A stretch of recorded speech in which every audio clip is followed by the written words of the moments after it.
अभी हम लोग पढ़ेंगे फैक्टर इनकम और ट्रांसफर इनकम। क्या पढ़ना है हम लोग को? फैक्टर इनकम और, वैसे हम लोग पहला चैप्टर में फैक्टर इनकम और ट्रांसफर इनकम पढ़ के आए। फैक्टर इनकम क्या होता है? जो अगेंस्ट कंसिडरेशन मिलता है, अगेंस्ट फैक्टर सर्विसेज मिलता है, उसको बोलता है हम लोग फैक्टर इनकम। जब हम लोग किसी को फैक्टर सर्विसेज देता है उसके बदले में जो मिलता है वो फैक्टर इनकम। और इसमें कैश क्या था? इसमें कंसिडरेशन इन्वॉल्व है, मतलब उसके बदले में कुछ मिल रहा है, कुछ हम लोग दिया उसके बदले में कुछ मिल रहा है, उस इनकम को बोलता है फैक्टर इनकम। ट्रांसफर इनकम क्या होता है? गिफ्ट, ओल्ड एज पेंशन, जो बिना कोई सर्विस दिए मिल रहा है। हम लोग को बिना फैक्टर सर्विसेज दिए, बिना कोई सर्विस दिए हम लोग को जब कोई इनकम मिल रहा है उसको बोलेगा ट्रांसफर इनकम। क्लियर? अब फैक्टर इनकम में समझ में आ रहा, लेन देन है, हम लोग कुछ दे रहे हैं बदले में कुछ मिल रहा है, इसलिए उसको बोलता है बायलिटरल। क्या बोलता है इंग्लिश में? बायलिटरल मतलब टू वे। बायलिटरल मतलब क्या होता है? Two way. और जो ट्रांसफर इनकम है वो सिर्फ वन साइडेड हो रहा है, सिर्फ आ रहा है, उसको हम लोग क्या बोलेगा? वन साइडेड या यूनिलेटरल। एक स्मार्ट सा वर्ड है यूनिलेटरल, मतलब वन ही होता है उसका। तुम लोग वन साइडेड लिखेगा वो भी सही है, पर उसके लिए प्रॉपर वर्ड है यूनिलेटरल, और टू वे के लिए बायलेटरल।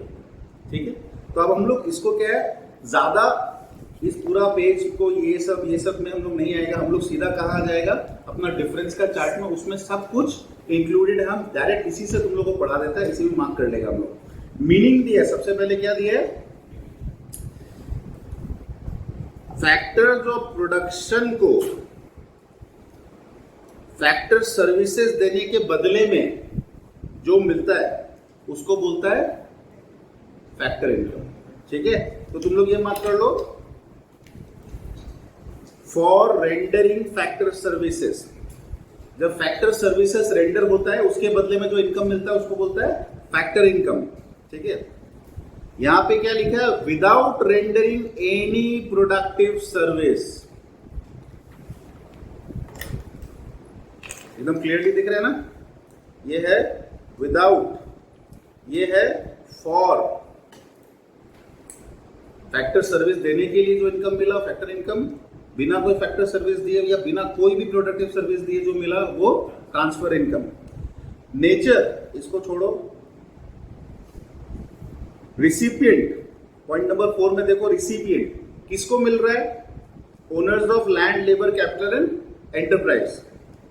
और इसमें क्या बोला है? House hold. Generally factor income house hold को मिलता है, फर्म्स को भी मिलता है। ठीक है, और यहां पे बोला है फैक्टर्स ऑफ प्रोडक्शन को मिलता है। इसका एग्जांपल दिया है रेंट, वेजेस, इंटरेस्ट, प्रॉफिट। इसका एग्जांपल दिया है scholarship, old age pension, unemployment allowance etcetera. अब पॉइंट नंबर 3, फैक्टर इनकम एक अर्निंग कॉन्सेप्ट है, कमाया है हम लोग। ठीक है, और ट्रांसफर इनकम मिला है हम लोग को। नॉर्मली समझ में आ रहा है, एकदम इजी है। ट्रांसफर इनकम मिला है हम लोग को, फैक्टर इनकम कमाया है हम लोग। इसलिए थर्ड पॉइंट में क्या बोला? फैक्टर इनकम अर्निंग कॉन्सेप्ट है, but transfer income receipt concept है। तो ये मार्क कर लो, अर्निंग और रिसिप्ट। अब main important point, main important मुद्दा ये कि जो ट्रांसफर इनकम होता है, क्योंकि ये कोई प्रोडक्टिव सर्विस रेंडर करने की वजह से नहीं मिल रहा, इसको हम लोग नेशनल इनकम या डोमेस्टिक इनकम के कैलकुलेशन में नहीं लेते। Transfer income is not included in the calculation of domestic income and national income. कोई पूछ सकता है क्यों? Because it does not add to the flow of goods and services in the economy. Simple one liner answer क्या है? Because it does not add to the flow of goods and services in the circular flow of economy। क्योंकि factor services की वजह से कोई additional goods या service produce, transfer income की वजह से कोई एडिशनल गुड्स या सर्विस प्रोड्यूस नहीं हो रहा, इस वजह से उसको हम लोग नेशनल इनकम या डोमेस्टिक इनकम में नहीं ले रहे। क्लियर? तो तुम लोग को पॉइंट नंबर 2 में मिल रहा है included in both national and domestic. यहां पे मिल रहा है, इसमें नॉट ही लिख दो सीधा, नाइदर नॉर। चाहो तो नाइदर नॉर भी मार्क कर सकता है, नाइदर नॉर इसमें आ गया इंक्लूडेड, इसमें आ गया एक्सक्लूडेड। क्लियर? एक नया पॉइंट हम डाल दिया नीचे, अगर पेंसिल का तुम लोग को क्लियरिटी तो दिख नहीं रहा होगा, हम रीड आउट कर देते हैं। जो फैक्टर इनकम है, it contributes to the flow of goods and services, right? ये पता ही हम लोगों को। It contributes to the flow of goods and services, it contributes in the value addition. तो एक पॉइंट हम बना दिया, contributes in value addition and flow of goods and services. Factor income में लिख लो, it contributes in value addition and flow of goods and services.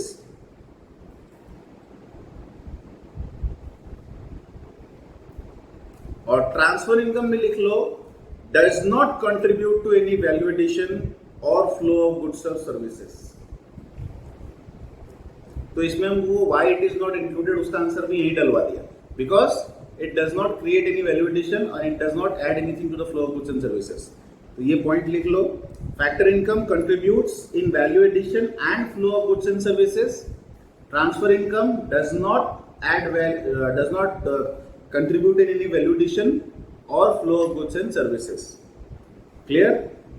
Factor income, transfer income एकदम clear. 5-6 point है इसमें, कुछ इंपॉर्टेंट पॉइंट्स। पहला, होता क्या है, जो इनकम हम लोग को अगेंस्ट रेंडरिंग फैक्टर सर्विसेज मिल रहा है उसको फैक्टर इनकम बोलते हैं। जो without rendering any productive service मिला है उसको ट्रांसफर इनकम बोलता है। फैक्टर इनकम बायलेटरल है, ट्रांसफर इनकम यूनिलेटरल है। या यूनिलेटरल बायलेटरल लिखा हुआ था कि नहीं लिखा हुआ था? नहीं लिखा हुआ था। एक और पॉइंट लिख लो, factor income bilateral, transfer income unilateral. Factor income होता है बायलेटरल, 2 वे। ट्रांसफर इनकम होता है यूनिलेटरल, 1 वे। उसके बाद फैक्टर इनकम अर्निंग कॉन्सेप्ट है, ट्रांसफर इनकम रिसीव कॉन्सेप्ट है। Factor income is included in national and domestic income, transfer income is not included in national and domestic income. क्यों? नीचे reason में लिखा दिया, factor income contributes in the value addition and flow of goods and services, transfer income does not contribute to the value addition and flow of goods and services. Clear? Transfer income, factor income एकदम crystal clear हो गया। पिछला class में हम दोनों को circular flow के type पे बताया था क्या होता है, पर अभी यहाँ पे थोड़ा सा और डिटेल में बता दिया। अब इसमें इतना सारा डिफरेंस का पॉइंट जो मिल गया कि आंसर 3-4 मार्क्स का भी आए तो आप एकदम सॉलिडली अटेम्प्ट कर सकते हैं उसको। और एग्जाम्पल्स तो तुम लोग जितना चाहो उतना बना लो। तो ये चार्ट मार्क कर लो कि सीधा ये पढ़ने से हो गया। बाकी उसमें इतना सारा हम लोग को पैराग्राफ पढ़ने का दरकार नहीं है, यहीं पे सारा कहानी हम लोग का आ गया।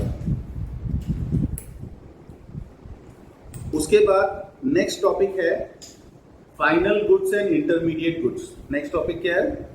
Final goods and intermediate goods. मतलब बेसिकली गुड्स का क्लासिफिकेशन। बेसिकली क्या है? गुड्स का क्लासिफिकेशन। अभी गुड्स का क्लासिफिकेशन अगर तुम लोग को बताएं तो हम लोग यहाँ पे मैक्रो इकोनॉमिक्स में गुड्स को प्राइमरीली 2 तरह से क्लासिफाई करेगा। एक होएगा फाइनल गुड, एक होएगा इंटरमीडिएट गुड। फाइनल गुड को फिर हम लोग क्लासिफाई कर सकते हैं consumption goods and capital goods, right? Final good का 2 वैरायटी हम लोग निकाल सकते हैं, consumption goods and capital goods. तो हम लोग को आज बेसिकली ये 4 कैटेगरी समझना है। पहला, फाइनल क्या होता है, इंटरमीडिएट क्या होता है।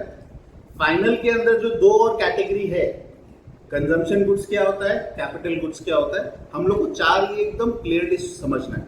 और हम बता देते हैं ये थोड़ा सा ट्रिकी टॉपिक है। ट्रिकी इसलिए अगर तुम लोग ना समझो तो रटने का कोशिश करो, तो अगर समझ जाओ तो बहुत सिंपल कॉन्सेप्ट है। हम पहले बुक में जाने से पहले हम तुम लोग को बेसिक्स थोड़ा सा दे देते हैं कि फाइनल गुड क्या होता है और इंटरमीडिएट गुड क्या होता है, और उसके बाद फिर हम बुक में लेके जाएगा। फाइनल गुड क्या होता है? जो गुड अपना प्रोडक्शन बाउंड्री क्रॉस कर चुका है, जिसमें प्रोडक्शन ऑल रेस्पेक्ट्स में कंप्लीट हो चुका है, which is ready to consumption by the final consumer. Final good क्या है? जिसका प्रोडक्शन कंप्लीट हो चुका है and which is ready to be directly consumed, उसको हम लोग बोलता है फाइनल गुड। इंटरमीडिएट गुड क्या होता है? जिसमें अभी प्रोडक्शन बाउंड्री को क्रॉस नहीं किया, उसमें वैल्यू एडिशन होना बाकी है, उसको बोलता है हम लोग इंटरमीडिएट गुड। सुनने में तो बड़ा इजी लग रहा है, इसको थोड़ा सा और हम लोग आगे एग्जाम्पल के साथ लेके चलते हैं। जैसे मान लो एक मिठाई का दुकान है, वो दूध खरीदता है, दूध खरीद के क्या करता है, मिठाई बनाने में यूज करता है। चीनी भी खरीदता है, चीनी खरीद के क्या करता है, मिठाई बनाने में यूज करता है। वो एक प्रोड्यूसर है ना, वो एक फर्म है, वो एक बिजनेस कर रहा है। वो अपना बिजनेस में जो सामान मिठाई वो बनाने के लिए वो दूध भी यूज कर रहा है, चीनी भी यूज कर रहा है, और भी कुछ कुछ सामान यूज कर रहा है। यहाँ पे ये जो दूध चीनी वो खरीद रहा है, उसके लिए ये इंटरमीडिएट गुड है। उसके लिए क्या है, ये इनमें अभी इनको जोड़ के इनमें वैल्यू ऐड करके फिर इसको बेचेगा, राइट। इसलिए ये इंटरमीडिएट गुड है, इसका अभी प्रोडक्शन बाउंड्री क्रॉस नहीं हुआ। पर वही चीनी अगर हम अपने घर पे खरीद के लाएं और घर में भले मिठाई बनाएं, उस चीनी को फाइनल गुड माना जाएगा, क्योंकि उसको हम डायरेक्टली अपना सेटिस्फेक्शन ऑफ वांट्स के लिए यूज करते हैं।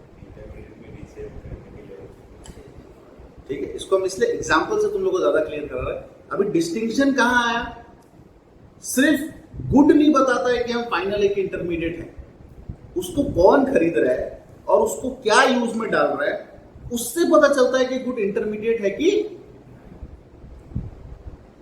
थोड़ा सा क्लियर हुआ। अब अगर हम इंटरमीडिएट डिफाइन करने जाएं तो हम इंटरमीडिएट को कैसे डिफाइन कर सकते हैं, ऐसा गुड जिसको खरीदा जा रहा है किस लिए, टू बी रीसोल्ड और to be used in the process of production, और to be used in the process of, जो प्रोडक्शन प्रोसेस में यूज अप हो जाएगा। जब वो मिठाई बना रहा है, चीनी उसमें घुल गया, फाइनल प्रोडक्ट मिठाई आया, अब उसमें से तुम क्या आइडेंटिफाई कर सकते हैं कि इसमें चीनी कौन सा है।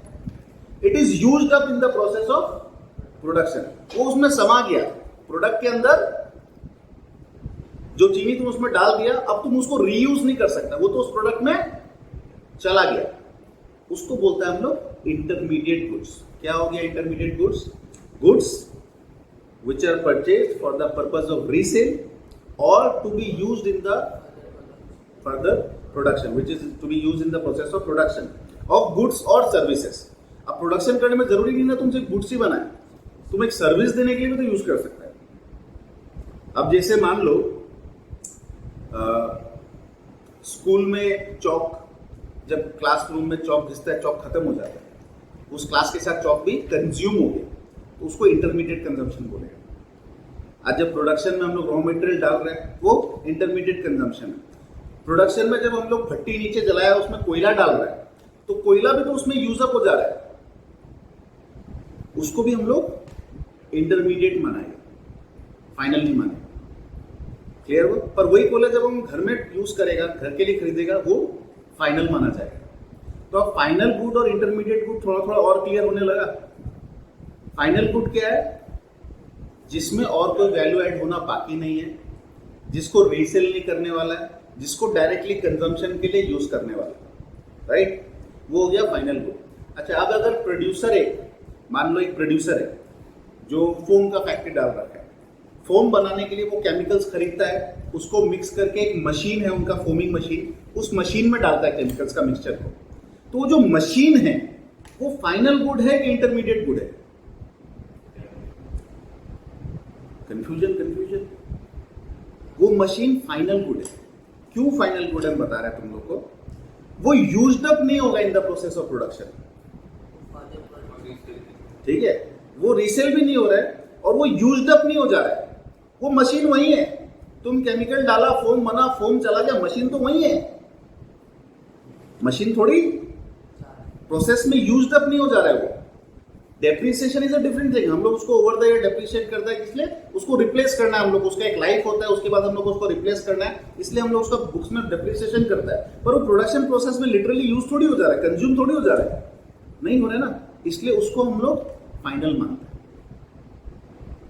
क्लियर हो रहा है थोड़ा थोड़ा भी। और अभी आओ यहाँ पे हम लोग बुक में उसको और डिटेल में पढ़ता है। फाइनल गुड का डेफिनेशन दिया देखो, विच आर यूज्ड, क्या लिखा है, यूज्ड फॉर कंजम्पशन और इन्वेस्टमेंट।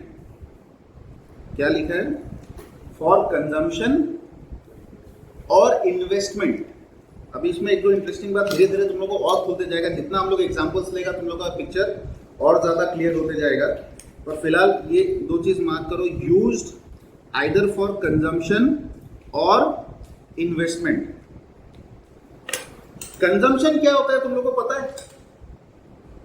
जब एक consumer goods and services use करता है for satisfaction of his wants, उसको बोलता है कंजम्पशन। तो जो भी गुड्स हम लोग कंजम्पशन के लिए यूज कर रहे हैं वो तो फाइनल है ही, उसमें तो कोई डाउट ही नहीं। तो हाउस होल्ड जो भी खरीद रहे हैं मोटा मोटी सब कुछ फाइनल। फिर एक सेकेंड वर्ड क्या बोल दिया? इन्वेस्टमेंट। जो मशीन वाला एग्जांपल दिया ना, वो इस कैटेगरी में फॉलो जा रहा है कि it is used as an investment. ये प्रोडक्शन प्रोसेस में कंज्यूम नहीं हो गया, ये रह गया वहां पे, ये इन्वेस्टमेंट किया प्रोड्यूसर, इस इन्वेस्टमेंट के थ्रू वो और गुड्स एंड सर्विसेज बनाएगा, बट ये कंज्यूम नहीं हो जा रहा है। तो इसलिए फाइनल गुड का डेफिनेशन में दो चीज बोला है, वो गुड जिनको यूज किया जाता है आइदर फॉर कंजम्पशन या इन्वेस्टमेंट। अभी हम यहां पे तुम लोगों को ट्यूशन ले रहे हैं, तो उसके लिए हमने टीवी लाके रखा है यहां पे, ये इन्वेस्टमेंट है। हम इसकी मदद से तुम लोगों को पढ़ा रहे हैं, पर तुम लोग को बैच में जब 1 घंटा पढ़ा रहे, टीवी का एक हिस्सा तुम लोग के साथ नहीं चला गया। It is not getting used up in the process, it is there, it is a fixed asset, ये रहेगा। तुम लोग के बाद जो नेक्स्ट बैच आएगा वो भी इसी से पढ़ेगा। तो it is an investment. Clear? जब हाउस होल्ड्स कंजम्पशन के लिए कोई गुड्स खरीदता है, ऐसे एक दो टर्म बता रहा है, उसको हम लोग क्या बोलता है? Consumption expenditure. ये चीज यहां पे लिखा हुआ है, देखो, कंजम्पशन एक्सपेंडिचर। जब हाउस होल्ड्स खरीदता है गुड्स, हाउस होल्ड जब गुड खरीदता है फॉर सेटिस्फैक्शन ऑफ वांट्स, उस खर्चा को हम लोग क्या बोलता है? Consumption expenditure. जब फर्म्स खरीदता है गुड्स, उसको हम लोग क्या बोलता है? Investment expenditure. जब प्रोड्यूसर्स खरीद रहे हैं, प्रोड्यूसर्स मतलब फर्म्स, ठीक है, जरूरी नहीं है प्रोड्यूसर, सर्विस भी जो प्रोवाइडर है वो भी हम लोग यहाँ पे आ जा रहा है। तो इसका प्रोड्यूसर का मतलब है firms, including the service providers. Okay, तो एक्सपेंडिचर ऑन फाइनल गुड एक फॉर्मूला बना के तुम लोग को दे दिया। Expenditure on final good is equal to consumption expenditure plus investment expenditure. ये फॉर्मूला दिख रहा है? वैसे तो सिंपल था, तुम लोग को दिख रहा है डेफिनेशन ऑफ फाइनल गुड क्या है? जो गुड को दो चीज के लिए यूज किया जाता है, या तो कंजम्पशन के लिए या तो उस पर जितना भी खर्चा हुआ या तो कंजम्पशन पे हुआ होगा या इन्वेस्टमेंट में। तो कंजम्पशन पे हुआ हुआ खर्चा को और इन्वेस्टमेंट पे हुआ हुआ खर्चा को अगर प्लस कर देगा तो फाइनल गुड पे हुआ हुआ टोटल खर्चा आ जाएगा। ये आगे कभी काम आएगा हम लोगों को मैक्रो इकोनॉमिक्स में, इसलिए हम लोग को यहाँ पे फॉर्मूला के हिसाब से दिखा दिया। क्लियर? आगे बढ़े। अब इंटरमीडिएट गुड्स। इंटरमीडिएट गुड्स का डेफिनेशन हम लोग पढ़ता है, goods which are used for resale. Number 1 क्या कारण? Resale. Or for further production. Number 2 क्या? Further production. Either for resale or for further production in the same year. दिख रहे? इन द, या तो हम लोग रीसेल के लिए परचेस किया है या फर्दर प्रोडक्शन के लिए इन द सेम ईयर। अब ये सेम ईयर थोड़ा सा टेक्निकल कॉन्सेप्ट आ रहा है। टेक्निकल कैसे?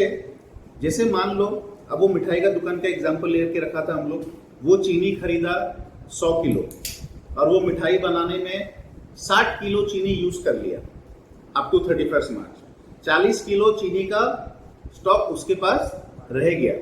तो जो 100 किलो चीनी खरीदा उनमें से 60 किलो को हम लोग फाइनल गुड में इंटरमीडिएट कंजम्पशन मानेगा, क्योंकि वो सेम ईयर यूज्ड अप हो गया। पर जो 40 किलो चीनी बच गया वो उसका स्टॉक में है।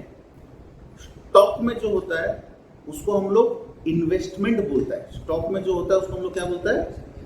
इन्वेस्टमेंट। तो वो फाइनल गुड का कैटेगरी में आ जाएगा, क्योंकि इस साल में उसमें और कोई वैल्यू ऐड नहीं हो रहा है। ये अभी थोड़ा समझ में आ रहा है, थोड़ा और हम क्लियर करने का कोशिश कर रहे हैं, ठीक है। I am not very sure clear होगा कि नहीं होगा, बिकॉज ये टॉपिक 3-4 क्लास बाद का टॉपिक है जिसको हम आज तुम लोगों को समझाने का कोशिश कर रहे हैं। जस्ट टू एक्सप्लेन यू कि इंटरमीडिएट गुड जो सेम ईयर में यूज नहीं हुआ उसको हम लोग इंटरमीडिएट क्यों नहीं मानते हैं, उसको समझाने के लिए। जब हम लोग आएगा चैप्टर में वैल्यू ऑफ प्रोडक्शन निकालने का कोशिश करेगा ना, तो हम लोग क्या करेगा, सारा गुड्स का वैल्यू, क्योंकि देखो इंटरमीडिएट गुड्स का वैल्यू भी तो फाइनल गुड्स में घुसा हुआ ही है। जो मिठाई को प्रोड्यूस किया, मिठाई का मान लो 100 रुपए में अगर बेच रहा है, तो उसके अंदर उसका जो चीनी में कॉस्टिंग लगा, जो दूध में कॉस्टिंग लगा, वो भी तो 100 रुपए में जुड़ा हुआ है। अगर तुम उसका डोमेस्टिक इनकम अगर हम लोग निकालना चाह रहा है, एज्यूमिंग कि इकोनॉमी में सिर्फ एक यही आदमी है, तो वो जो मिठाई प्रोड्यूस किया उसका वैल्यू तो 100 रुपया हुआ। अब उसमें ऑलरेडी चीनी और दूध तो घुसा हुआ ही है। अब हम लोग इसको जब निकालते हैं ना ग्रॉस वैल्यू एडेड, तो हम लोग क्या करता है, तुम्हारा जो फाइनल वैल्यू ऑफ गुड है उसमें से इंटरमीडिएट कंजम्पशन को माइनस कर देता है, ताकि तुम कितना वैल्यू ऐड किया ये पता किया जा सके। बाकी जो 10 और ये सब है ना, ये सब जो चीनी प्रोड्यूस करने वाला है उसका वैल्यू एडिशन में आ जाएगा, 10 रुपया वैल्यू चीनी का। दूध वाला वैल्यू जो दूध वाला है उसका वैल्यू एडिशन में आ जाएगा। तुम्हारा वैल्यू एडिशन में क्या आएगा, तुम कितना वैल्यू ऐड किया, तो हम लोग तुम्हारा प्रोडक्ट का वैल्यू लेगा, उसमें से इंटरमीडिएट कंजम्पशन माइनस करेगा। अब ये स्टॉक में जो पड़ा हुआ चीनी है इसको इंटरमीडिएट क्यों नहीं मान रहे, हम ये समझाना चाह रहे हैं। क्या ये चीनी इस साल मिठाई बनाने में यूज हुआ, नहीं हुआ, तो तुमको क्या इस साल का मिठाई का वैल्यू से इस चीनी का वैल्यू को माइनस करना चाहिए वैल्यूएशन निकालने के लिए। समझ में आया ना, इसलिए इसको माना जाता है फाइनल गुड और इन्वेस्टमेंट, वरना तुम इसको डबल और माइनस कर देगा। इस साल 40 किलो तुम इस साल भी माइनस कर देगा 60 किलो मिठाई में, और अगला साल भी जब वो मिठाई 40 किलो जो तुम्हारा ओपनिंग स्टॉक है उससे अगला साल भी तो मिठाई बनेगा, उसमें भी तुम माइनस कर देगा, तुम दो बार माइनस कर दिया। इसलिए ये डिस्टिंग्विश किया कि जो तुम्हारा स्टॉक में रह गया वो तो तुम अगला साल प्रोडक्शन में यूज करेगा, उसको तुम फाइनल मानो इस साल के लिए। इस साल तो चीनी बना है इकोनॉमी में, उसको तुम पूरा का वैल्यू को अगला साल नहीं ठेल सकता ना। हम लोग को जब इकोनॉमी में निकालना होता है कि प्रोडक्शन टोटल कितना हुआ, तो हम लोग उसको निकालने का एक शॉर्टकट तरीका निकाल फेंका, हर एक आदमी का वैल्यू एडेड को जोड़ लो तो इकोनॉमी में टोटल वैल्यू एडेड कितना हुआ पता चल जाएगा। तो उसके लिए क्या किया, जो सेम ईयर में गुड्स यूज्ड अप हो जा रहा है उसको तो इंटरमीडिएट मान रहा है, पर जो स्टॉक में रह जा रहा है उसको फाइनल गुड मान रहा है, उसको इन्वेस्टमेंट का पार्ट माना जाता है। ठीक है, आगे तुम लोग को और मिलेगा भी। इन्वेस्टमेंट के अंदर 2 टाइप का इन्वेस्टमेंट होता है, एक होता है इन्वेंट्री इन्वेस्टमेंट, एक होता है फिक्स्ड इन्वेस्टमेंट। आगे जाके मिलेगा ये चीज। तो एक्चुअली इन्वेंट्री जो तुम्हारा है that is a part of your investment, and goods purchased for investment is actually a final good as per the definition of the final good. इसलिए यहाँ पे ये सेम ईयर वाला जो बात है ये बहुत इंपॉर्टेंट है, इसलिए लाइन हम तुम लोग को डेफिनेशन इतना बड़ा इसके पीछे स्टोरी बताया बिकॉज दिस इज इंपॉर्टेंट। तो इंटरमीडिएट गुड्स क्या है, लॉजिकली तो हम लोग समझ गया था, अब थोड़ा और टेक्निकल हम लोग उस पर डीप घुस रहे हैं। इंटरमीडिएट गुड्स क्या है, जिनको हम लोग खरीदा किस लिए, या तो रीसेल के लिए या तो to be used in the process of production, and वो इस साल में यूज अप हो गया। अगर यूज अप नहीं हुआ, इन्वेंट्री में पड़ा है, तो that it will be treated as final good, then it will be treated as investment. Clear हुआ इंटरमीडिएट गुड क्या होता है। तो ये डेफिनेशन ये दोनों बहुत इंपॉर्टेंट है। फाइनल गुड का और इंटरमीडिएट गुड दोनों का डेफिनेशन बहुत इंपॉर्टेंट है। ये एक लाइन का डेफिनेशन है, हाउएवर ये बहुत डिस्टिंग्विश करने में आगे हम लोग पूरा मैक्रो जब पढ़ेगा क्वेश्चंस में, वो लोग अलग अलग एग्जांपल्स देगा, उसमें से हम लोग को समझना पड़ेगा ये फाइनल है कि इंटरमीडिएट है। फाइनल है तो उसका ट्रीटमेंट अलग है, इंटरमीडिएट है तो उसका ट्रीटमेंट। तो इस टॉपिक को एकदम क्रिस्टल क्लियर करना है अपने को। फाइनल गुड क्या होता है, which are purchase which are use 2 purpose के लिए, number 1 consumption, number 2 investment, right. Investment का भी तुम लोग को हम शॉर्टकट बता दिया, क्या, एक फिक्स्ड इन्वेस्टमेंट, एक इन्वेंट्री इन्वेस्टमेंट। फिक्स्ड इन्वेस्टमेंट में क्या आ गया, प्लांट एंड मशीनरी, ये सब फिक्स्ड इन्वेस्टमेंट में आ गया। इन्वेंट्री इन्वेस्टमेंट क्या हो गया, जो तुम्हारा स्टॉक इन ट्रेड तुम्हारे पास पड़ा हुआ है वो हो गया इन्वेंट्री इन्वेस्टमेंट। इन दोनों को हम लोग लेते हैं किसमें, फाइनल गुड्स में, इन्वेस्टमेंट में। इंटरमीडिएट गुड्स में क्या होता है, goods that are purchased either for resale or to be used in the further process of production in the same year. Clear? अभी यहां पे जब तुमने फाइनल गुड मार्क किया था, इन्वेस्टमेंट मार्क किया था ना, इन्वेस्टमेंट जो मार्क किया है उसमें चाहो तो तुम लोग एरो निकाल के लिख लो, तब तुम लोग और क्लियर रहेगा। मतलब कि इन्वेस्टमेंट दो टाइप का होता है, एक होता है फिक्स्ड, एक होता है इन्वेंट्री। इन्वेस्टमेंट दो होता है, एक होता है फिक्स्ड, एक होता है inventory. Inventory is also your investment. तो ये क्लियर रहेगा, fixed investment and inventory investment. तो inventory is your final good and intermediate good में goods which are used for resale. अच्छा, गाड़ी भी वो खरीदा रीसेल करने के लिए, फिर उसका स्टॉक में पड़ा रह गया, तो वो भी तो क्या हो गया, फाइनल गुड में चला गया, राइट? इंटरमीडिएट कब होगा? When it is used up in the process of. और कॉन्सेप्ट तुम लोग को लॉजिक बता दिया हम, क्यों ये डिस्टिंग्विश कर रहे हैं हम लोग, ताकि हम लोग इकोनॉमी का ग्रॉस वैल्यू एडेड निकाल सके। और उसके लिए जो अब हम एक मिठाई बना रहे हैं, या हम मान लो एक कोई कमोडिटी बना रहा है, मान लो हम चाय पत्ती बना रहे हैं, चाय पत्ती बनाने के लिए हम टी लीव्स यूज कर रहे हैं, ठीक है? टी लीव्स को प्रोसेस करके हम चाय पत्ती बना रहे हैं। तो अब हमको अगर इकोनॉमी में निकालना है कि टोटल डोमेस्टिक इनकम कितना हुआ या कितना वैल्यू ऑफ गुड्स प्रोड्यूस हुआ है, तो हम क्या करेगा, सारा वैल्यू एडेड को जोड़ेगा। मान लो पत्ती था 100 रुपया का, जो ग्रीन लीव्स था वो 100 रुपया का था, हम चाय पत्ती जो बेच रहे हैं हम 150 रुपए का बेच रहे हैं। एकदम क्लियर और क्लियर हो जाएगा, हम लोग एग्जाम्पल लेकर समझते हैं। जो ग्रीन लीव्स आया वो 100 रुपया का आया, और उसको हम उसमें और खर्चा किया, लैंड लेबर कैपिटल एंटरप्रेन्योरशिप, अपना प्रॉफिट जोड़ के उसको हम बेचा कितना में, 150 में। तो टोटल इनकम कितना जनरेट किया हम लोग, दो जन मिलके टोटल इनकम कितना जनरेट किया हम लोग? एक तो हो गया टी लीफ ग्रोअर जो 100 रुपए का पत्ती बेचा, और एक हम है जो उसको प्रोसेस करके चाय पत्ती बना के 150 रुपए का चाय पत्ती प्रोड्यूस किया। तो इकोनॉमी में प्रोडक्शन कितना रुपया का हुआ? ये बोल रहे 250। अगर अच्छा से सोचो, इकोनॉमी में प्रोडक्शन 150 रुपया का ही हुआ है। वो 100 रुपए का पत्ता हुआ है, वो 100 रुपए का पत्ता को लेके हम 150 का चाय बना दिया, तो 150 में से 100 तो उस पत्ता का ही है। 150 जो हम वैल्यू पत्ता चाय पत्ती बेच के जो हम वैल्यू लाएगा 150, उसमें से 100 तो हमको उसी को दे देना है। हम कितना ऐड किया है, वो कितना ऐड किया है, 100। टोटल वैल्यू कितना ऐड हुआ है, 150। ये निकालने के लिए जरूरी है इंटरमीडिएट कंजम्पशन निकालना, कि इंटरमीडिएट गुड्स क्या है, जो हम लोग का इस गुड का वैल्यू में घुसा हुआ है, उसको हम लोग को निकालना पड़ेगा, तब हम लोग को पता चलेगा हम लोग का वैल्यू एडेड क्या है। और क्लियर हुआ? इसलिए हम लोग इन्वेंट्री को हटा दे रहे हैं, क्योंकि उसका पत्ती तो अगर इन्वेंट्री में हमारा पड़ा रह गया तो उसको तो हम यूज ही नहीं किया अपना इस 150 रुपए का चाय में, वो तो अलग से पड़ा हुआ है। सेकेंड एग्जाम्पल लेता है, मान लो उससे हम 100 रुपए का ग्रीन लीव्स खरीदा, उसमें से 80 का ग्रीन लीव्स हम यूज करके 150 का चाय पत्ती बनाया, और 20 का ग्रीन लीव्स हमारे पास स्टॉक में रह गया। तो इस साल इकोनॉमी में कितना का वैल्यू एडिशन हुआ है? वो 100 रुपए का ग्रीन लीव्स बनाया, हम 150 का चाय बनाया, हम माइनस करेगा इंटरमीडिएट कंजम्पशन अपना। उस 150 का चाय के अंदर पत्ती का कितना वैल्यू है, 80 रुपए का पत्ती घुसा उसमें, तो 20 का पत्ती तो स्टॉक में पड़ा है हमारे पास, तो 150 में से तो हम 80 माइनस करेगा। उस 150 वैल्यू के अंदर ग्रीन लीव्स का वैल्यू कितना है, 80, हम वो माइनस कर दिया, मतलब 70 का वैल्यू हम ऐड किया है। 70 रुपीज का वैल्यू उस टी में हम ऐड किया है। तो अभी 70 प्लस कितना हो गया, 170,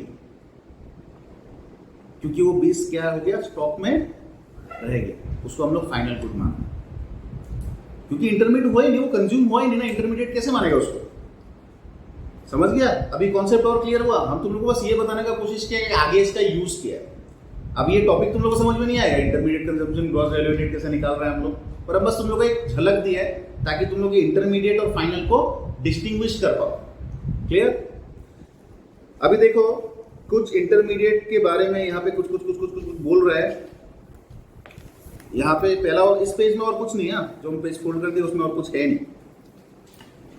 how to classify intermediate and final good, next page में एक पॉइंट है हाउ टू क्लासिफाई, क्योंकि हम लोग देखा सेम चीज इंटरमीडिएट भी हो सकता है, फाइनल भी हो सकता है। कैसे क्लासिफाई होता है? On the basis of use, हम लोग उसको किस यूज पे पुट कर रहे हैं उससे क्लासिफाई होता है कि फाइनल होगा कि इंटरमीडिएट। अगर चीनी हाउस होल्ड वाला खरीद के लाया है घर में चाय बनाने के लिए तो वो फाइनली माना जाएगा। अब और एक एग्जांपल लेते हैं, मान लो घर पे चाय बनाने के लिए चीनी लेके आया, चाय पत्ती भी लेके आया, दूध भी लेके आया, सबको मिला के चाय बनाया, तो इस केस में चीनी क्या हुआ? इंटरमीडिएट हुआ कि फाइनल हुआ? घर पे है तो फाइनली है। भले उसको हम जोड़ ताड़ के कुछ नया प्रोडक्ट बना रहा हो फिर भी उसको क्या माना जाएगा? क्योंकि फाइनल गुड्स क्या है? जिनको कंजम्पशन के लिए या इन्वेस्टमेंट के लिए यूज किया जाता है फाइनल गुड है। यहाँ पे चीनी को हम डायरेक्टली कंजम्पशन के लिए यूज कर रहे हैं, उसका चाय बना के पी रहा है पर यूज तो कंजम्पशन के लिए कर रहा है, उसको फाइनल ही माना जाएगा। Clear?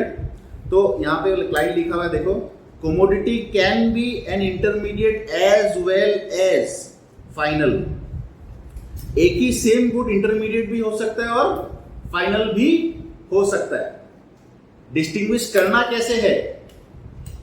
Depending upon the nature of use. What is the main punch of the line? Nature of use. हम लोग को देखना क्या है? यूज किस लिए किया गया उस गुड को। अगर कंजम्पशन के लिए किया गया या इन्वेस्टमेंट के लिए किया गया तो उसको हम लोग मानेगा फाइनल गुड। अगर रीसेल के लिए या consumed in the process of production in the same year तो हम लोग मानेगा इंटरमीडिएट। क्लियर? अभी टेबल ऑफ डिस्टिंक्शन में आ जाओ, थोड़ा और क्लियर हो जाएगा। Final good versus intermediate good. कुछ तो वही बात है, हम लोग मार्क कर लेते हैं। Final goods refers to those goods which are used either or consumption, investment. Investment के ब्रैकेट में लिख लो fixed plus inventory, right? Consumption, investment. Intermediate goods क्या होता है? Resale, further production, same year, either or. मिल रहा है? अच्छा, अभी हम लोग जब वैल्यू एडेड का एग्जांपल तुम लोग को समझाया तो उससे तुम लोग को समझ में आ गया कि हम लोग जब नेशनल इनकम या डोमेस्टिक इनकम निकाल रहे हैं उसमें हम लोग सिर्फ फाइनल गुड्स का वैल्यू को ले रहे हैं, इंटरमीडिएट को माइनस कर दे रहे हैं। क्यों माइनस कर दे रहे हैं? अगर माइनस नहीं करेगा तो डबल काउंटिंग हो जाएगा। पत्ता का वैल्यू उसका प्रोडक्शन में भी काउंट हो जाएगा, हमारा प्रोडक्शन में भी काउंट हो जाएगा, जबकि पत्ता तो एक ही यूज हुआ, पत्ता तो 100 का ही बना। बट अगर हम लोग उसको माइनस नहीं करेगा हमारा प्रोडक्ट का वैल्यू से तो दोनों बार गिनती हो जाएगा। 150 में भी 100 रुपया घुसा हुआ है, उसका भी 100 रुपया, तो हम लोग तो 250 बोल देगा। जैसे हम लोग अभी बोला भी था कि टोटल इकोनॉमी में गुड्स कितना का बना है? 250 का। 250 का नहीं बना, 150 का बना। डबल काउंटिंग को अवॉइड करने के लिए इंटरमीडिएट गुड्स को माइनस किया जाता है, राइट? तो डिस्टिंक्शन के अंदर आया तो बोला फाइनल गुड इंक्लूड किया जाता है डोमेस्टिक इनकम और नेशनल इनकम का एस्टिमेशन में, इंटरमीडिएट गुड्स नहीं इंक्लूड किया जाता। देखो, इंक्लूडेड और यहां पे एक्सक्लूडेड, ठीक है? एक्सक्लूडेड लिखा हुआ नहीं है, हाथ से लिख दिया। फाइनल गुड्स को इंक्लूड किया जाता है, इसको एक्सक्लूड किया जाता है नेशनल और डोमेस्टिक इनकम निकालते वक्त। और साइड में यहां पे लिख लो टू अवॉइड डबल काउंटिंग। किस लिए एक्सक्लूड करता है? To avoid double counting.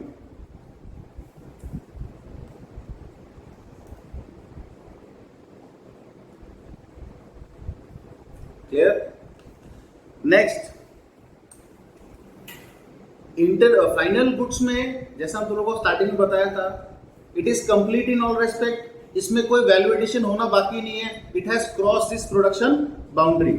और इंटरमीडिएट गुड्स में वैल्यू एड होना बाकी है, अभी वो लोग अपना प्रोडक्शन बाउंड्री क्रॉस नहीं किया। They are not ready to use directly for consumption और investment, but final goods are ready to be use directly for consumption और इन्वेस्टमेंट। तो ये 2 पॉइंट में यही मार्क किया हुआ है, देखो, ready for use, no value has to be added कोई वैल्यू एड होना बाकी नहीं है। और इसमें है not ready for use, not ready for use, value has to be added, value add होना बाकी है, क्योंकि ये रेडी टू यूज है फाइनल, इसलिए इसको लिखा है it has cross the production boundary, अपना प्रोडक्शन बाउंड्री को क्रॉस कर चुका है।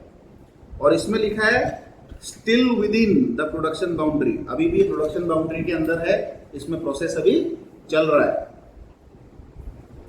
क्लियर? एग्जाम्पल दिए, एग्जाम्पल तो तुम लोग खुद भी दे देगा। यहां पे एग्जाम्पल क्या चीज का दिया है? मिल्क का, कि जब घर हाउस होल्ड खरीदता है तो वो फाइनल गुड है, पर जब एक मिठाई वाला दुकान या एक डेयरी शॉप खरीदता है तो वो इंटरमीडिएट है। क्लियर? अच्छा, एक पॉइंट और भी है डिमांड को लेकर। अब डिमांड चैप्टर तुम लोग का वैसे तो 11th में था, उसमें एक वर्ड था डायरेक्ट डिमांड और एक वर्ड था डिराइव डिमांड, अगर कहीं तुम लोग को याद आ रहा है थोड़ा थोड़ा। तो डायरेक्ट डिमांड क्या होता है? जिस चीज का डिमांड किसी गुड का डायरेक्टली उसी गुड को मांग रहे हो। और डिराइव डिमांड क्या होता है? तुमको चाहिए कुछ और, पर वो बनाने में एक गुड इस्तेमाल होता है। तो जैसे फॉर एग्जांपल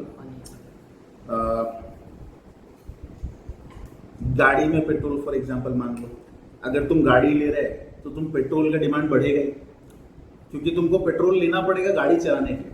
तो तुम्हारा डिमांड पेट्रोल का नहीं है, तुम्हारा डिमांड क्या चीज का है? गाड़ी का। पर गाड़ी चलने के लिए पेट्रोल चाहिए, इसलिए पेट्रोल भी तुम मांग रहे हो। तो पेट्रोल का डिमांड डिराइव डिमांड है, it depends on the demand of cars, it is derive from the demand of cars. अब वैसे ही मान लो अगर मिठाई का डिमांड बढ़ेगा तो चीनी का डिमांड तो चीनी का डिमांड डिराइव डिमांड है, क्योंकि depends on the demand of the final good. तो जो इंटरमीडिएट कंजम्पशन होता है वो सारा डिराइव डिमांड होता है। उनका डिमांड कैसा डिमांड होता है? डिराइव डिमांड, क्योंकि वो फाइनल गुड का डिमांड पर डिपेंड करता है। मिठाई का डिमांड बढ़ रहा है तो चीनी और मांग रहे लोग, और जो फाइनल गुड्स है उनका डिमांड डायरेक्ट डिमांड होता है। तो इसलिए एक और टेबल ऑफ डिस्टिंक्शन यहाँ पे तुम लोग एक पॉइंट और ऐड कर सकता है कि डायरेक्ट डिमांड फाइनल गुड्स का होता है और इंटरमीडिएट गुड्स का डिराइव डिमांड होता है। फाइनल गुड्स का डायरेक्ट डिमांड होता है, इंटरमीडिएट गुड्स का डिराइव डिमांड होता है।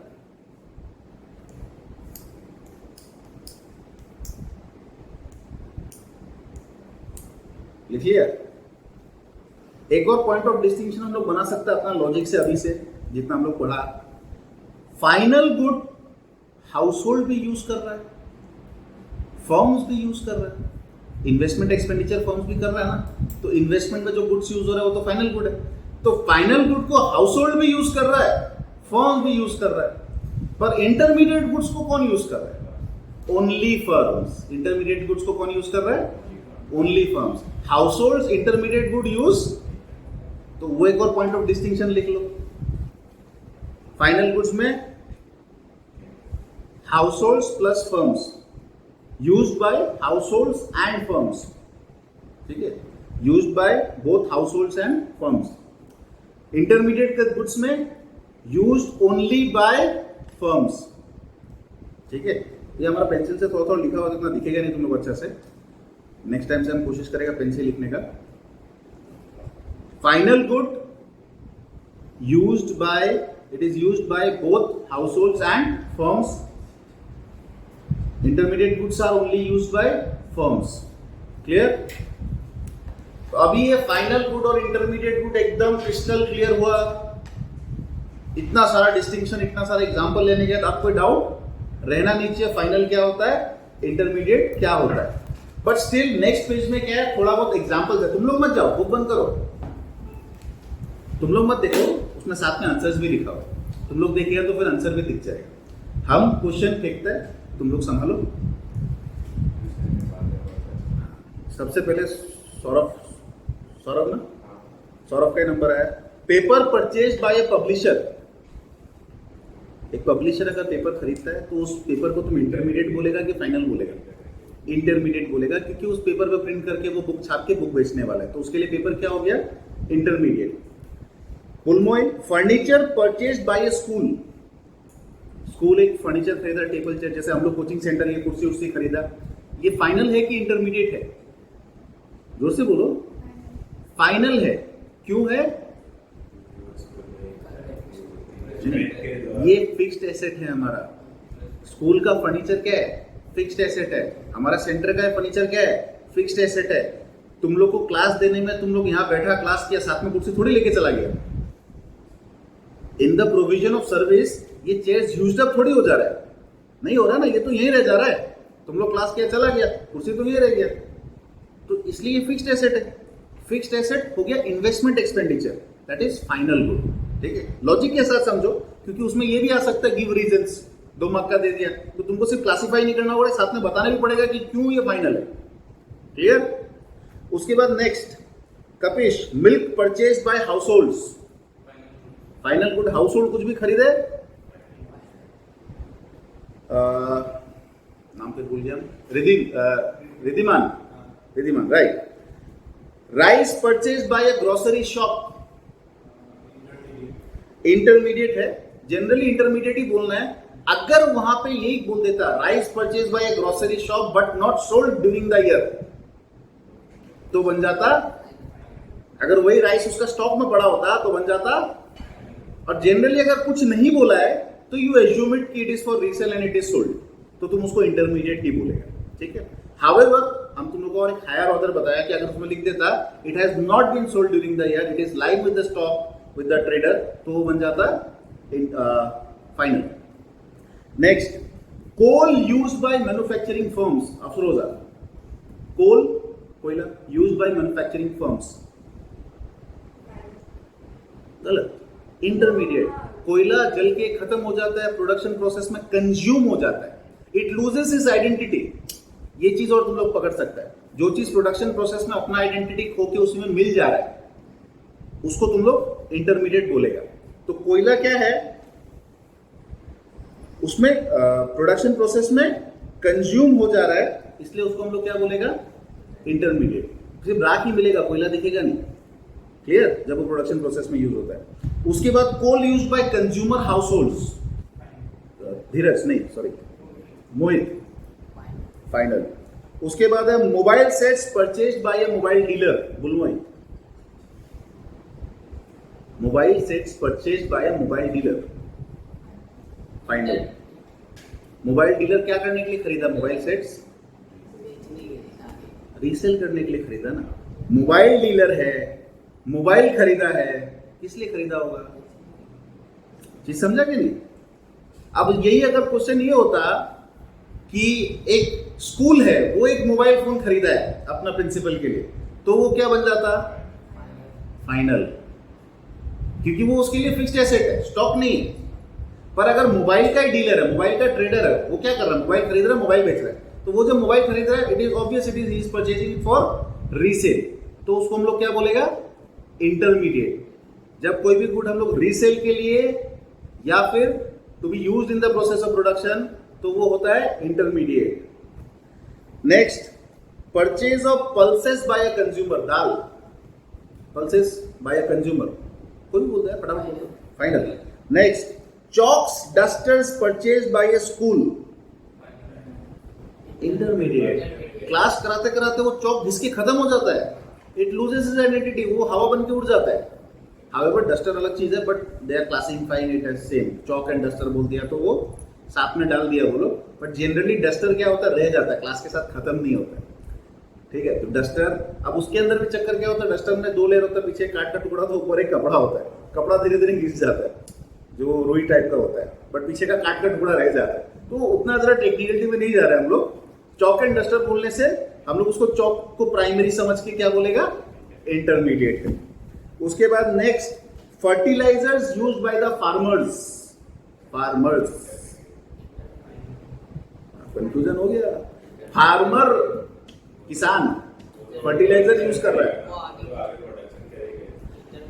इंटरमीडिएट। जब वो फर्टिलाइजर डाल दे रहा है, उसके फर्टिलाइजर का आइडेंटिटी तो खत्म हो जा रहा है ना, बन के जो निकल रहा है प्रोडक्ट वही दिख रहा है, फर्टिलाइजर थोड़ी रह जा रहा है वहां पे, तो ये क्या बन गया? इंटरमीडिएट। तो अब समझ में आ गया सब कुछ। Unsold stock with the trader at year end, unsold stock final. और क्या है? In refrigerator installed by ice cream parlour, ice cream parlour एक तो रेफ्रिजरेटर लगाया, फाइनल इन्वेस्टमेंट है ये, it will not get used up. Sugar purchase by a sweet shop, intermediate. तो अभी ये फाइनल और इंटरमीडिएट थोड़ा थोड़ा क्लियर हुआ. अभी एक और बाउंसर डालता है. फाइनल गुड का दो कैटेगरी होता है. फाइनल गुड का बाउंसर नहीं, आप तो तुम लोग समझ गए. फाइनल गुड का दो कैटेगरी होता है. एक होता है कंजम्पशन गुड्स, एक होता है इन्वेस्टमेंट गुड्स, मतलब कैपिटल गुड्स. एक होता है कंजम्पशन गुड्स और एक होता है कैपिटल गुड्स. ठीक है. कैपिटल गुड्स क्या हो गया? जो इन्वेस्टमेंट एक्सपेंडिचर, जो फिक्स्ड एसेट्स खरीद रहे फर्म्स, उसमें जो खर्चा कर रहा है उसको हम लोग बोलेगा कैपिटल एक्सपेंडिचर या एक्सपेंडिचर ऑन कैपिटल गुड्स. और कंजम्पशन गुड्स क्या है? हाउस होल्ड जब कुछ भी खरीद रहे हो क्या है? Consumption goods. तो कंजम्पशन गुड्स क्या है?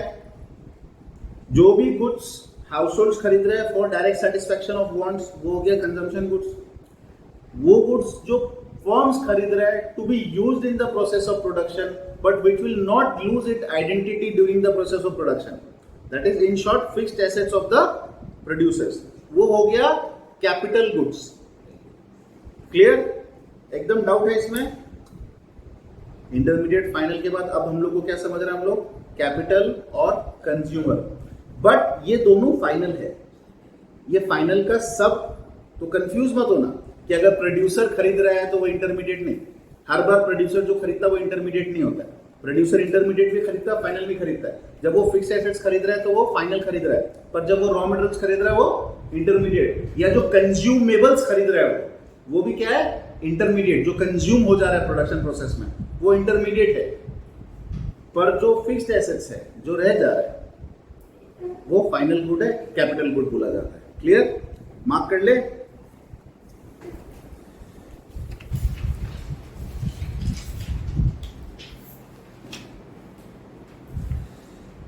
अच्छा, इसमें और पीछे पहले टेबल ऑफ डिस्टिंक्शन में आओ, उसमें हम लोग फटाक से मार्क कर लेते हैं कि क्या होता है.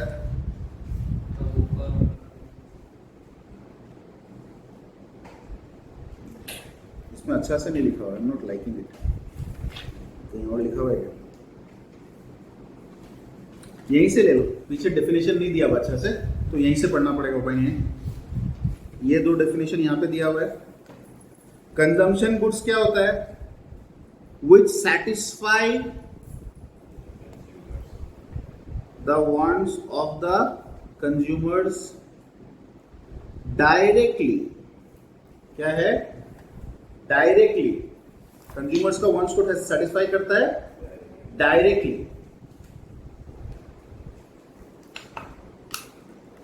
कंज्यूमर्स और डायरेक्टली दो वर्ड, और ये सेटिस्फैक्शन ऑफ वांट्स तीन.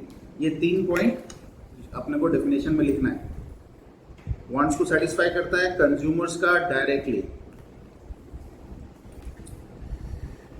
अब कंज्यूमर गुड्स को वो लोग अलग अलग कैटेगरी में बांट रहे हैं. ठीक है? कंज्यूमर गुड्स का टाइप्स पढ़ लो. क्या जा रहा है? Durable goods. पता है ड्यूरेबल क्या होता है? इंग्लिश है, ड्यूरेबल तो सुना होगा. Durable, non durable. ड्यूरेबल क्या होता है? जो चलता है लंबा, उसको बोलता है ड्यूरेबल. जो जल्दी खत्म हो जाता है नॉन ड्यूरेबल. राइट? तो अभी इसमें बोला durable, semi durable, non durable. Word से समझ में आ रहा है. ड्यूरेबल क्या होगा? जो लंबा चल रहा है. सेमी ड्यूरेबल क्या होगा? जो थोड़ा लंबा चल रहा है. नॉन ड्यूरेबल क्या हो जाएगा? जो सिंगल एक्ट ऑफ कंजम्पशन में खत्म हो जाता है. खोला खत्म. जैसे खाने का कोई भी चीज तुम लोग लाया, खाया, खत्म. उसको थोड़ी तुम बचा के रख सकता है, नहीं रख सकता है ना. तो जैसे जो चीज सिंगल एक्ट ऑफ कंजम्पशन में खत्म हो जा रहा है वो हो गया ड्यूरेबल. सिंगल यूज आइटम्स या ईटेबल्स, ये सब हो गया एकदम नॉन ड्यूरेबल. ड्यूरेबल क्या हो गया? जैसे हम लोग जो फिक्स्ड एसेट्स खरीद रहे हैं, फ्रिज, एसी, टीवी, जो लंबा चलेगा, गाड़ी घोड़ा, ये सब क्या है? ड्यूरेबल. तो कुछ सालों तक चलेगा. सेमी ड्यूरेबल बीच का एक कैटेगरी बना दिया. सेमी ड्यूरेबल कुछ महीनों से 1 साल तक मान लो. जूता, चप्पल, कपड़ा, ये सब क्या है? सेमी ड्यूरेबल, चलता है पर बहुत लंबा नहीं चलता है, मीडियम लाइफ है इनका, उनको बोलते हैं हम लोग सेमी ड्यूरेबल। नॉन ड्यूरेबल क्या हो गया? Single act of consumption. चौथा कैटेगरी है सर्विसेज। जब हम लोग सर्विसेज ले रहे हैं किसी से, वो भी तो स्टोर नहीं होता है ना, वो भी सिंगल एक्ट ऑफ कंजम्पशन में आता है, पर वो गुड्स का कैटेगरी नहीं है, इसलिए उसको अलग से सर्विसेज बोल के कैटेगरी डाल दी है। क्लियर? तो यहां पे देखो दिया है ड्यूरेबल गुड्स क्या होता है, which can be used again and again, जिसको बार बार यूज कर सकता है। Considerable period of time, considerable period of time लिख लो यहां पे, ग्रेटर देन 1 ईयर। ये इन जनरल है, एग्जैक्टली ऐसा कोई डिफरेंस नहीं है, एक साल कोई डेफिनेशन नहीं है। जनरली हम लोग बोलता है जिसका पीरियड 1 साल से ज्यादा उसको हम लोग ड्यूरेबल बोलता है, राइट? इसलिए हम लोग लिखते हैं यहां पे greater than 1 year. Semi durable क्या है? ये भी obviously used up again and again हो पा रहा है, but limited period of time, limited period of time. मान लो less than equal to 1 year, limited period क्या हो गया? Less than equal to 1 year. Considerable क्या हो गया? Greater than 1 year. क्लियर? यहां पे है लिमिटेड पीरियड, यहां पे है कंसिडरेबल पीरियड, और यूज्ड अगेन एंड अगेन तो दोनों में ही है। यूज्ड यहां पे तुम लोग अगेन एंड अगेन लिखा नहीं है, तुम लोग चाहो तो लिख लो यूज्ड अगेन, ठीक है? Used again and again for limited period of time, उसको बोलते हैं हम लोग सेमी ड्यूरेबल। एग्जांपल्स यहां पे दिया गया है, पहला वाला ड्यूरेबल में एग्जांपल दिया है टीवी, फ्रिज। सेमी ड्यूरेबल में एग्जांपल दिया है clothes, crockery, shoes. Non durable क्या हो गया? Single act of consumption. कहीं लिखा हुआ वर्ड मिल रहा है सिंगल एक्ट ऑफ कंजम्पशन? अब सिंगल एक्ट ऑफ कंजम्पशन में सिर्फ खाने का चीज नहीं आता है, और भी बहुत सारा चीज आता है। जैसे बाल पे लगाने वाला कलर लगाया और खत्म हो गया, it is consumed in a single act of consumption. तो जो यूज कर रहे हैं हम लोग, क्रीम, शैम्पू, ये सब भी तो एक बार में यूज होता है तो खत्म हो गया।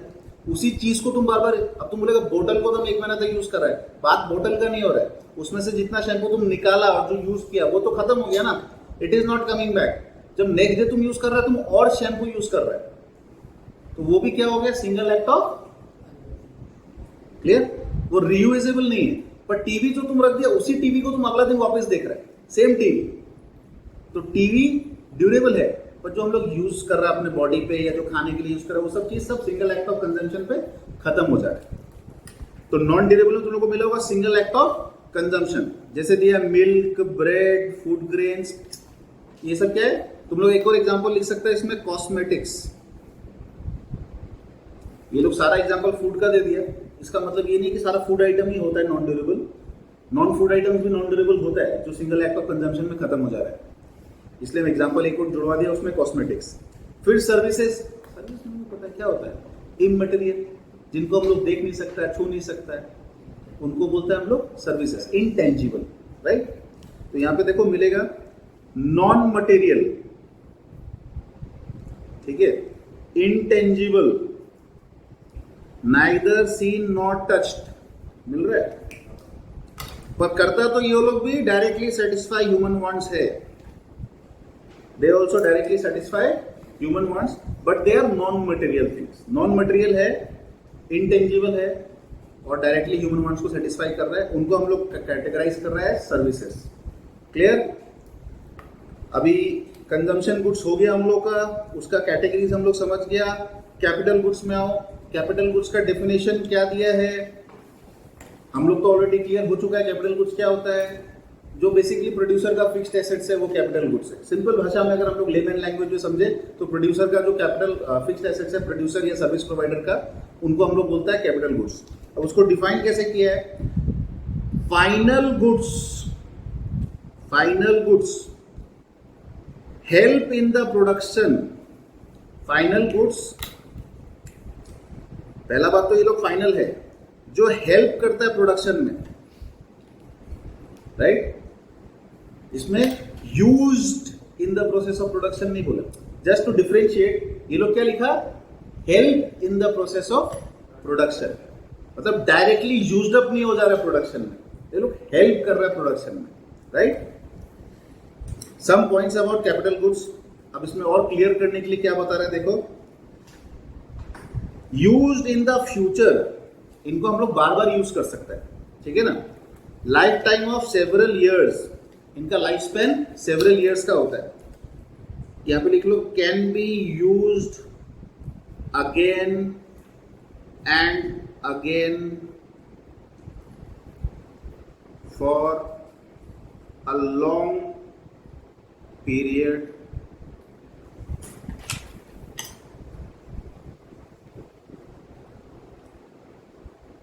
ठीक है। यूज्ड अगेन एंड अगेन को मार्क कर दिया। Second, do not lose their identity, do not lose their identity in the process of production. समझा हुआ है ये बात ऑलरेडी। उसके बाद क्या बोला है, अब जनरल कुछ बात बोल रहा है, इनको रिपेयर एंड मेंटेनेंस चाहिए होता है। ये क्या बताया, फिक्स्ड एसेट्स है, रिपेयर मेंटेनेंस चाहिए होता है, तो ये उसको एक पॉइंट बता दिया ताकि तुम लोग और पिक्चर क्लियर हो, ठीक है। इनको रिपेयर मेंटेनेंस चाहिए होता है, ये लोग डेप्रिशिएट होता है over a period of time. इनका डिमांड भी डिराइव डिमांड होता है। इनका डिमांड भी क्या होता है, क्योंकि तुम मशीन डायरेक्टली तुम्हारा वांट्स को सेटिस्फाई नहीं कर रहा है, तुमको मशीन नहीं चाहिए, मशीन से तुमको गुड्स बनाना है, गुड्स बनाने के लिए मशीन चाहिए। तुम मशीन क्यों डिमांड कर रहा है, बिकॉज तुमको गुड्स बनाना है, गुड्स का डिमांड है। तो मशीन का demand is a derive demand, right. तो यहां पे बोला है इसका डिमांड क्या होता है, डिराइव डिमांड होता है।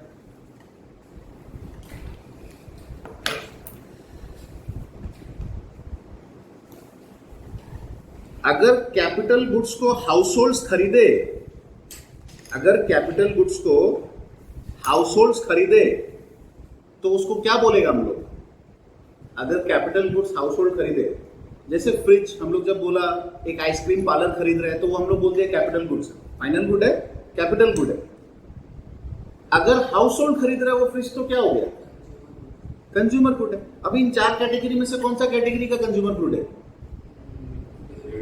ड्यूरेबल। तो ये चीज यहां पे लिखा है देखो, capital goods are durable use consumer goods for households. Households के लिए यही गुड्स क्या है, ड्यूरेबल यूज कंज्यूमर गुड्स है। पर वही जब प्रोड्यूसर खरीद रहा है तो वो कैपिटल गुड्स है, क्योंकि प्रोड्यूसर उसको फर्दर प्रोडक्शन में यूज कर रहा है। क्लियर। एग्जाम्पल भी दिया हुआ है यहां पर, रेफ्रिजरेटर मिला, एग्जाम्पल रेफ्रिजरेटर। तो हम लोग का स्टोरी के साथ लिंक हो रहा है ये।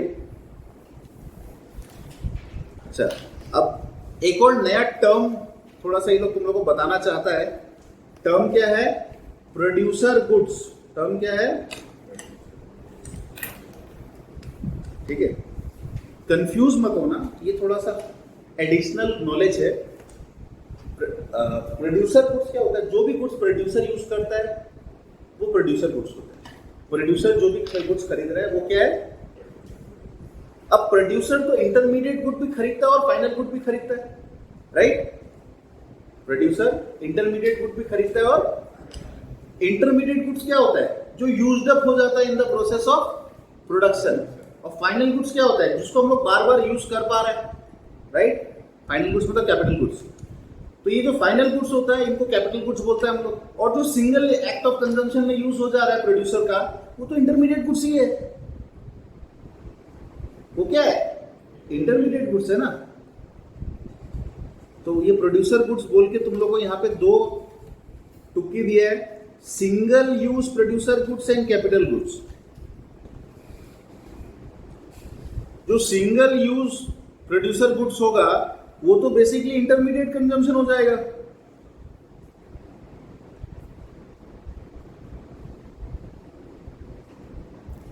प्रोड्यूसर गुड्स जो सिंगल यूज का होगा तो इंटरमीडिएट कंजम्पशन बन जाएगा, तो यूज्ड अप हो गया इन द प्रोसेस ऑफ प्रोडक्शन। और जो कैपिटल गुड्स है ये फाइनल गुड्स है।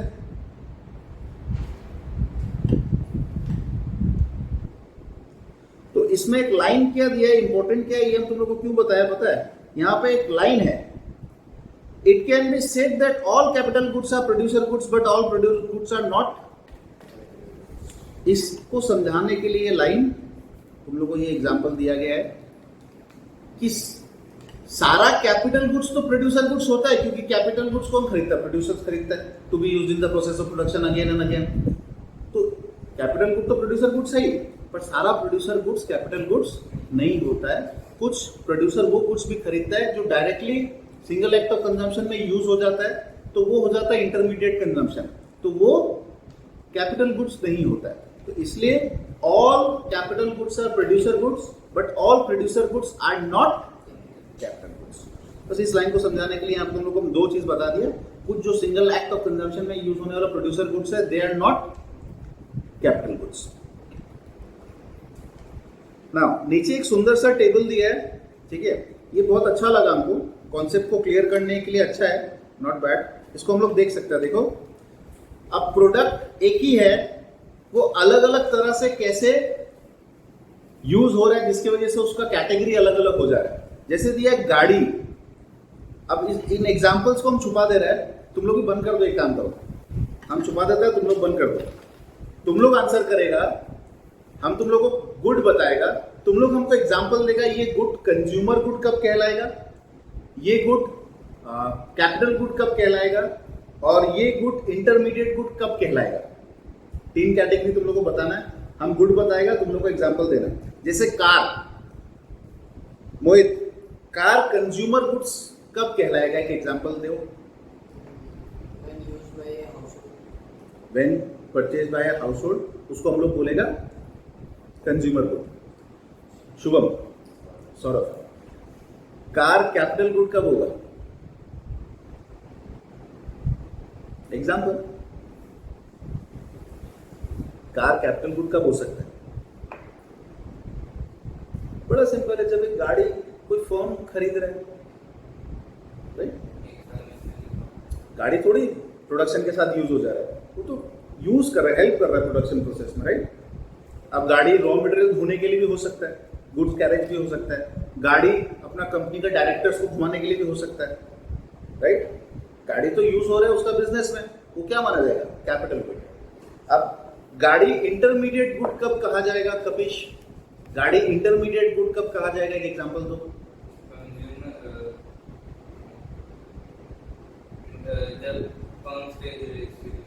रीसेल के लिए, जब कार डीलर गाड़ी खरीद रहा है रीसेल के लिए, तो उसको इंटरमीडिएट गुड बोलेगा। तो एक ही गुड है, उसको 3 अलग अलग कैटेगरी में हम लोग डाल दिया on the basis of nature of use, कि गाड़ी को जब एक कंज्यूमर खरीद रहा है घर में, तो वो हो गया कंजम्पशन गुड्स। उसी गाड़ी को जब एक फर्म खरीद रहा है अपना डायरेक्टर्स को घुमाने के लिए, अपना एम्प्लॉयज को लाने ले जाने के लिए, या गुड्स कैरेज खरीद रहे हैं माल ढोने के लिए या डिलीवरी देने के लिए, तो वो बन गया कैपिटल गुड्स। और वही गाड़ी अगर एक कार डीलर खरीद रहा है फॉर रीसेल, तो बन गया